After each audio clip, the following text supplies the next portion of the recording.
Nigeria, Peter Obi is not a cancer. It's not a cancer to PDP. It's not a cancer to APC. Guys. Guys, make una watch this video. Make una laugh one just finish me. Guys, listen to this interview. Peter Obi is not a cancer. Watch this video, guys. Please leave your comment down below. I remain Queen Lati TV. Bye-bye. On up to the 2023 presidential election, how will you rate his chances? Do you see him and his party as capable of causing an upset in this coming election? Well, what I can tell you about Peter Obi is this. He has changed the dynamics of politics, whether advertently or inadvertently. He has now turned around to be a symbol for what people don't all want in the country called Nigeria. And so I drop my heart for him and wish him well, because he has also done one singular thing for the Southeast, which is to be that we are on the table. Whether he wins or not, what is important is that you're seen at the table. For him, we want to wish him well and ask him to go out there and make a change, not the APC change that took us from top to bottom, but the real change that will make our lives better. The pathway for your party is going to be slightly more difficult than 2019. And the fact that for those who are postulating to say Tinubu might be ahead of your candidate in the PDP, Atiku Abubakar, what are your permutations? Let me say to you again, I am a PDP member. I'm a leader in this party, but I've always said to you, you can't survive a storm when you hide the truth. Obi is a danger to watch out for. Obi is more of a chronic cancer to PDP. That's no denying. In the Southwest here, people might not like to hear that. They might say Fayose is this. I don't see how PDP wants to win in the Southwest. Anybody deceiving us can continue to deceive us. I don't see how PDP will win in the Southeast.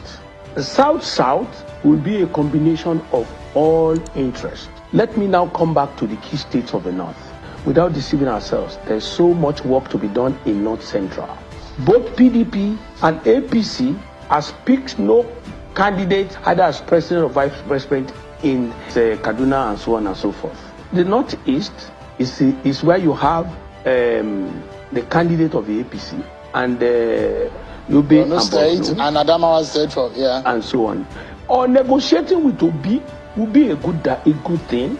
As far as I'm concerned, I would prefer to have the best president, the best president of Nigerian origin. And if you ask me if you're going to ask who do I think will make the best president, I would say, and it's going to upset a lot of people, but I would say Peter Obi. Peter Obi will be an absolutely fabulous president. If Peter Obi were president of Nigeria, Nigeria would be like Dubai in a matter of years. Aren't you afraid that Peter Obi's candidacy may be seen from the prism of the Southeast in the North? Because some people are beginning to say, look, Peter Obi is pandering more as a Southeastern candidate, not as a Nigerian candidate. While some people are also saying that, look, those from the North needs to understand Peter Obi very well. When the campaign season begins, how prepared is the Southern and Middle Belt Leaders Forum, including your party, the Labour Party, to sell Peter Obi as a pan-Nigerian presidential candidate and not someone who should be seen from the prism of the Southeast alone? So, when people argue in this manner about a candidate from the Southeast, the fear of other zones, particularly from the North, it is laughable. The logic is so warped. I mean, we have had presidents coming from other regions of the country, from the Northeast, Northwest, North Central, Southwest, and even South-South. Why is it that we don't talk about that only when it comes to talking about a candidate from the Southeast? That is what you will never find an explanation. So if this country is to move forward, it is not about where one comes from. It is about what the person who throws up his herself for leadership, his or herself for leadership, what he can do. And so far, Peter Obi has been able to prove beyond reasonable doubt, even in his own consultations, that he understands the problems of this country. He understands the economy very well. He understands what he can do with regard to security. He understands more about education. So when you have a leader, not only because of the zone he comes from, no, but also the stuff he is made up of.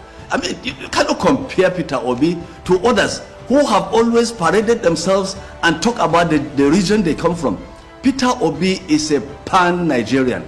He doesn't talk about the region he comes from. He doesn't talk about who he is. He talks about what he can do for Nigeria. And that is the kind of leader we want. You have already seen how from the north to the south, from east to west, Nigerians of all walks of life, irrespective of their religious background, irrespective of their cultural or ethnic background, irrespective of their region, they are coming together and they are saying one thing: we are tired. We are tired. We are looking for leadership. Leadership that has humanity at the center. Leadership that will look at Nigerians as the same. Not leadership that will look at Nigerians from the prism of ethnicity or region or religion. So it is a simple arithmetic. And I come back to you, Professor Wekako. What do you say to those well-grounded politicians in APC and PDP who just dismiss Peter Obi as a social media sensation, and of course that he keeps reeling out fake statistics and that he doesn't have experience in running a federal government or having been in a position of working in the federal government, apart from just being chairman of the Security and Exchange Commission, which is just a temporary job?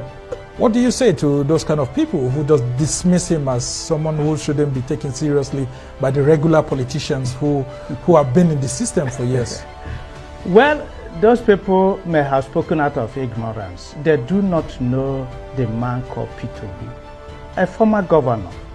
From our investigation, we found out that Mr. Peter Obi, as a former governor, has no plot of land in Anambra State.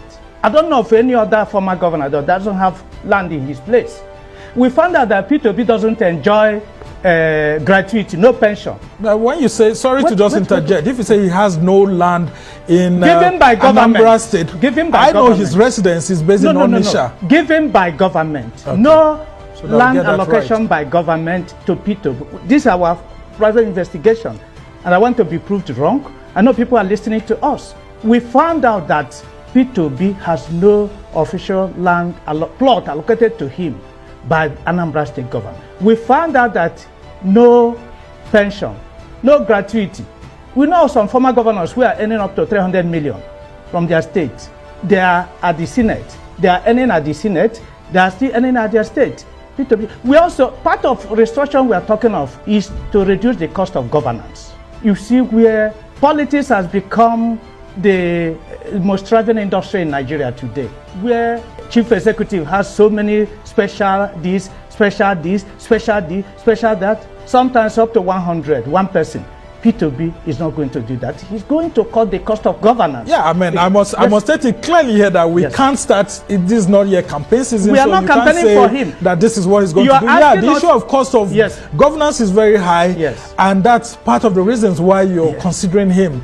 Yes. What do we do as a nation? Yes. These other politicians that have dismissed Peter Obi, saying that he quotes wrong figures, these are the people who are sharing money, they trust in the power of their deep pockets. But you can see, in Kano, a Kano man, a Fulani donated the property for the campaign of Peter Obi. Go to Lagos, go to other parts of the country, non-Igbos. So Peter Obi is a national phenomenon. People who are progressive, progressive-minded Nigerians, irrespective of their ethnic or religious background, they want a change, and they are rooting for Peter Obi. So those politicians who are hoping, trusting in their deep pocket and the state machinery, they will meet their Waterloo because Nigerians are tired. Some time ago, Peter Obi met with the G5 governors just to agree on the way forward as it has to do with the upcoming presidential election. The G5 governors are from PDP, and we know that Peter Obi is from Labour Party. I want you to hear what Peter Obi said concerning their meeting. He didn't go into details, but I think we can deduce something from it. I can tell you the only deal I have with them is that they are passionate for a better Nigeria. That's the only deal. Everybody wants Nigeria to survive now. Everybody, because at the end of the day, if it collapses, anarchy consumes everybody. You wouldn't see about party. If they throw a bomb now here, you won't know who is governor, who is the gate man. So it's better we save Nigeria, because if it happens, nobody knows who will be affected. So we want Nigeria to be saved. We want a better Nigeria. Everybody wants to bequeath to his children anarchy. Look at him caring about those people in IDP camp. They're not his children. They're not anything. He can just walk away and say they're not his business. But he's caring about them, and that's what we want. We want a Nigeria that will show the same patriotism by caring about people and everything. Another PDP governor that has also spoken concerning Peter Obi is Governor Obasaki of Edo State. Let's hear what he has to say. The future of our politics in this country is changing. I don't know how you are, whether you are closely watching what is going on. The level of disenchantment with the existing parties. I'm sure in all our homes here, we have so many people now who call themselves obedience. I don't know whether you have them in your house. Just ask them, where are you, which party are you for? They say obedient. They don't want us. They're not talking about APC or PDP. They are looking for alternatives. And they are much, much more. You see all of them queuing for PVCs now. They are not looking the direction of APC or PDP. They are looking for alternatives.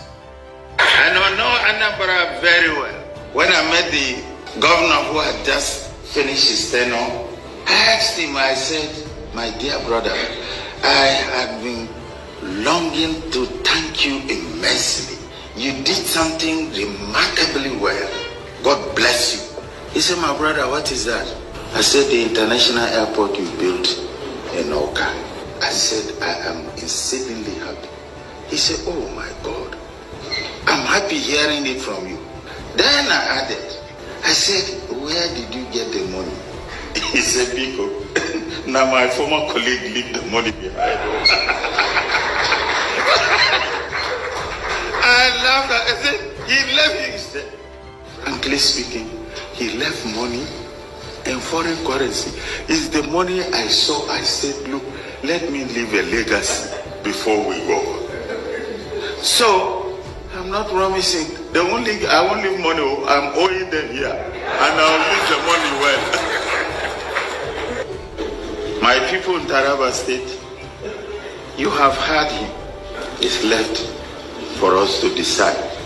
Do we want a Nigeria of promise for our children? Or we want until we are kidnapped with our wives and kept in another place and be at the mercy of the kidnappers?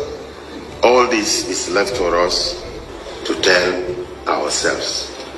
I would rather that we will live in the very comfortable and live a full life as decent citizens in this country. I want to say thank you very much for watching today's broadcast.